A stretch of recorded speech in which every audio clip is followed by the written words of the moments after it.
Good morning, everyone. I'm Paul. I'm a director at Artefact, and I'm specialized in helping healthcare organizations with their data and AI transformation. And today, I'm very pleased to welcome our guests.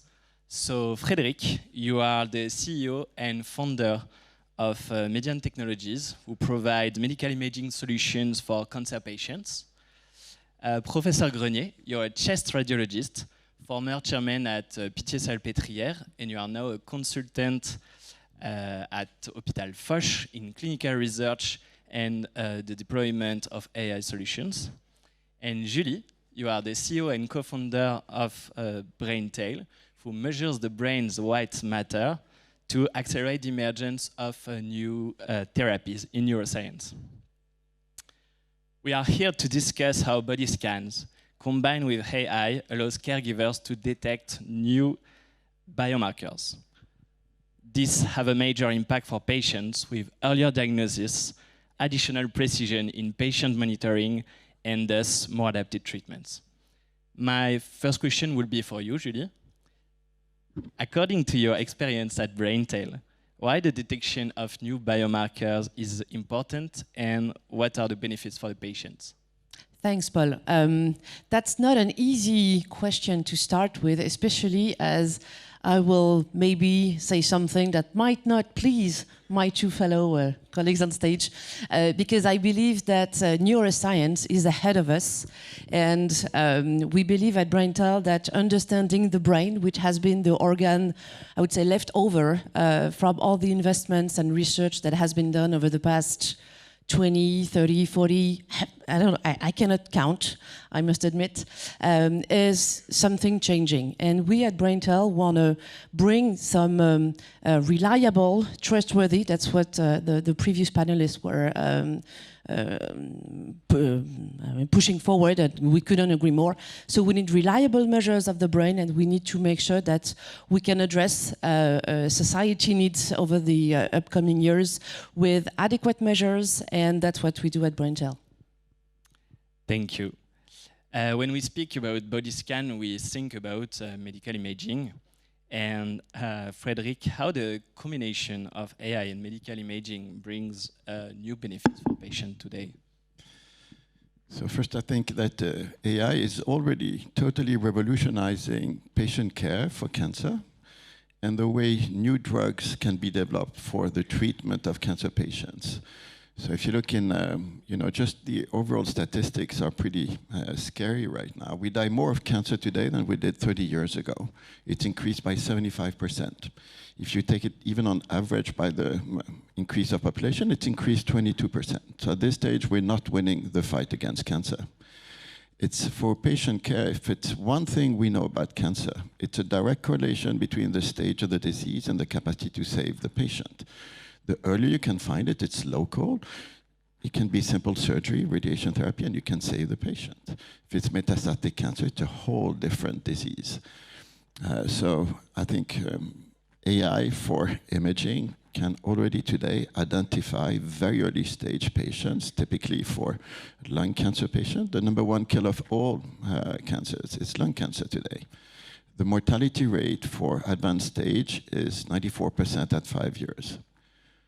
100% of these patients survive if they're identified in stage 1, 100%. So you go from everybody dying to saving all these patients. And that's already what we can do today. These solutions, we have them, they exist today, they're going to be out on the market very soon. For drug treatment as well, I feel it's going to be a huge impact where imaging can help identify who could respond to specific treatment. Instead of doing what I call a one-size-fits-all, meaning one drug for all the patients, it's going to be dedicated to the genetic profile of the tumor. And already now, you can start to analyze why certain patients respond to treatment using imaging to be able to stratify patients and orient them towards a treatment that really makes sense for them. So I think this revolution has started. I think we will do more progress in the next 5 years than what we've done in the past 2,000 years. Thank you. Professor Grenier, could you illustrate what Frederick just said with a concrete example with your expertise with lung cancer? Yes. As Frederick said, lung cancer is the leading cause of cancer-related deaths in men and women. And the great majority of lung cancer occur in former and current smokers. Unfortunately, lung cancer screening using low-dose CT scan has demonstrated that we can reduce significantly the mortality from lung cancer. 2 prospective randomized trials did that, one in the States and LST, and one in Europe, a Nelson trial. In addition, the cure rate of lung cancer detected by annual low-dose CT scan is, after 10 years, 81%. This is a huge progress when we compare this cure rate with the cure rate observed in lung cancer diagnosed outside lung cancer screening. For all these reasons, many countries have started and are considering the implementation of lung cancer screening in this high-risk population. However, particularly in France, some doubts and fears persist about the potential high rate of false positives, cost effectiveness, and availability of radiologists in charge to do scan interpretation. Early lung cancer can be revealed on CT images as small round opacities in the lung, called pulmonary nodules. Some of these nodules can be missed by the radiologist.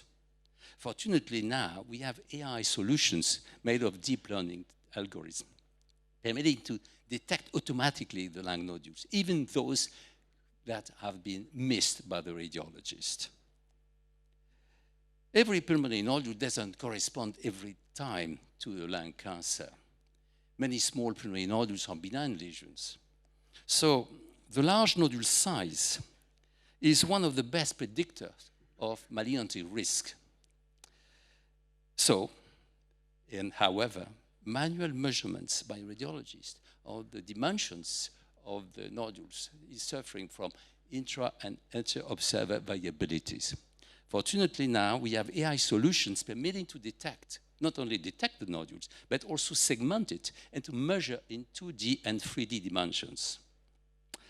But what about now from nodules of intermediate probability? Because when we have a big nodule, it's resected surgically. When it's very small, it's controlled at 1 year. But the intermediate probability nodules have to be followed with controls, CT controls at 3 months, 6 months, and then 12 months. It is a source of anxiety for the patients. But we are very lucky because recently, companies like Median Technology have developed algorithms permitting to predict the malignancy risk of any nodules. So now, for the radiologist, it's very simple. If we see nodules, suspicious nodules, you click on it, and a few minutes later, the software provides you the probability of malignancy of this peculiar nodule. This is fantastic now. We have tools not only to detect, measure the nodules, but also to characterize them. And these smokers that you are referring to, they might suffer from other diseases. And do the new biomarkers help us to identify comorbidities? Yes, you're right, Paul. In a lot of CT scans performed for lung cancer screening allows the detection of collateral features of smoking-related comorbidities. 3 main comorbidities: cardiovascular disease, emphysema, and osteoporosis. In the Nelson trial, after 3 annual CT scans and 10 years of follow-up surveillance, the number of deaths from cardiovascular events was identical to the number of deaths from lung cancer. And the estimates of coronary artery calcifications visible on CT scan has proven to be the strong predictor of occurrence of cardiovascular events such as myocardial infarction, stroke, of congestive heart failure. And the rate from of death from cardiovascular event increase with the amount of coronary calcifications. Fortunately, today, AI permits reliable and reproducible numerical value of calcium score. And a severe calcium score defined by the quantity of calcium over the wall calculated by the software is 500 millimeter cube or more. In case of severe score, we have to make investigation and potentially interventions. When the score is light, it's a prescription of statins. DL solutions might also detect and quantify emphysema. This is important because emphysema is a marker of high risk of lung cancer. Its identification has to be taken into account in the risk estimation of malignancy of pulmonary nodules. In addition, presence and severity of emphysema predicts also progression of emphysema, lung function loss, and increased risk of mortality. DL system permit also to detect osteoporosis and fragility fracture, because the software permitted to measure automatically the bone density in the vertebral body of the thoracic vertebrae. And the threshold of 90 ounce-field unit or less is a good predictor of osteoporosis. And the software measures automatically the height of the vertebra, permitting also to detect the fragility fractures.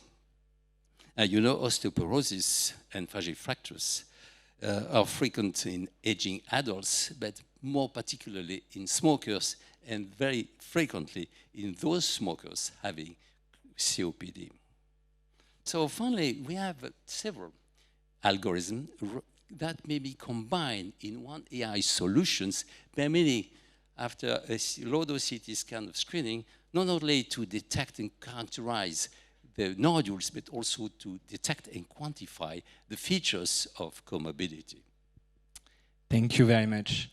Julie, do you want to share similar examples we can find with the brain? Sure. What I think is very interesting here is that imaging is already in the daily life of cancer patients. And this is something that is also coming in other areas to develop new biomarkers based on imaging technologies. And that's probably, I wouldn't call it a revolution, but a very strong evolution of the healthcare system that also want to push forward how we can use imaging, not only for imaging, but also for transforming the image onto some, I would say, decision-making information. That's also something we have been working on in a very specific field in the brain, is how can we transform with, of course, AI and based on clinical evidence and demonstration of clinical benefits, but how can we transform the image onto some actionable biomarker? How can we basically help changing the paradigm around measurements, well, for us in terms of brain measurements, but how can we use the image to transform it into something that is actionable in the clinic? Because ultimately it needs to benefit patients and it needs to benefit the healthcare system, but also how can it be of interest for all the stakeholders engaged in the race against basically neurological diseases. And that's, I think, also one of the potential of AI is not only processing and giving better images or accelerating the care in oncology, in cardiovascular field, in any fields today, but it's also how can we basically use AI to transform and to use it as a very strong level for accelerating better health. We understand that the monitoring of these new biomarkers, they have a huge impact in diagnosis. What is interesting, it is true not only for pathologies where we are very knowledgeable about, such as lung cancer, but also for pathologies where we have still a lot to learn, such as brain diseases. My next question will be on care for you, Frédéric, how we can insert these new practices into patient pathways. So, of course, for me as an entrepreneur, I'm hugely optimistic. You know, I always see the glass half full. And if you look at it in cancer care, we are currently treating sick patients. The unfortunate thing with cancer is that for most cancer, you don't have any symptoms. By the time you have a symptom, it's already a very advanced stage of cancer. Then treating these patients becomes very, very difficult. So most treatment today will extend patients' life for a certain number of months or years. But unfortunately, if it's very advanced cancer, you know, it does not really work. And I think the whole system, healthcare system, it's true in the US, it's true in Europe, is moving from treating sick patients to preventing people from becoming sick. So I think, you know, just some figures again. In the US last year, 210 billion was spent just on cancer treatment. If you take on average, almost all these people died, unfortunately. Only 3% went into preventive care. And I think now the technology exists to be able to identify these patients in an early stage where you can have a real impact.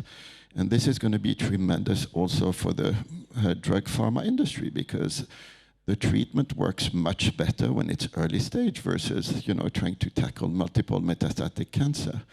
So I think it's a convergence of technology that allows to identify early stage patients. As you said, Julie, imaging comes at each and every step of a patient journey. It can be in a screening environment, it can be for diagnosis, and for monitoring of patients and the treatment.